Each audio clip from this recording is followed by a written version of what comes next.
नमस्कार मित्रांनो, स्वागत आहे तुमचं आताच्या ब्रेकिंग न्यूजमध्ये. मित्रांनो, जागतिक पातळीवरती सुरू असलेल्या युद्धजन्य परिस्थितीमुळे इंधन दरांमध्ये परिणाम होतोय, परंतु भारतातील गॅस आणि अन्न पुरवठा सुरळीत आहे. गॅस सिलेंडर बंद होणार असल्याच्या अफवा असून नागरिकांनी त्यावरती विश्वास ठेवू नये, असंही मंत्री छगन भुजबळ म्हणाले. राज्यामध्ये 10,45,000 PNG ग्राहक आहेत, परंतु अनेकांनी याचा लाभच घेतलेला नाही.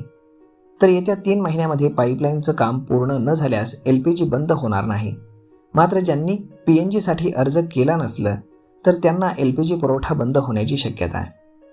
व्यावसायिक वापरासाठी PNGचा 50% वापर वाढवण्याचा निर्णय घेतला जाणार असून नैसर्गिक वायूचा साठा हा 2 लाख मेट्रिक टनांनी वाढवण्यात आला आहे.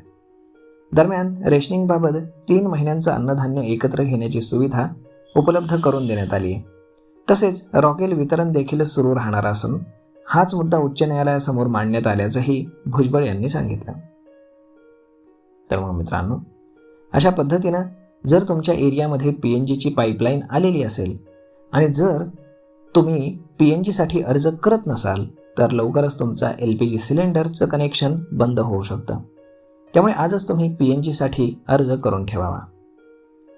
तर मग मित्रांनो, हा व्हिडिओ, ही माहिती तुम्हाला कशी वाटली हे तुम्ही आम्हाला कमेंट करून नक्कीच सांगा. आणि जर हा व्हिडिओ तुम्हाला आवडला असेल तर आपल्या जवळच्या मित्रमंडळींसोबत देखील हा व्हिडिओ तुम्ही शेअर करायला विसरू नका. धन्यवाद.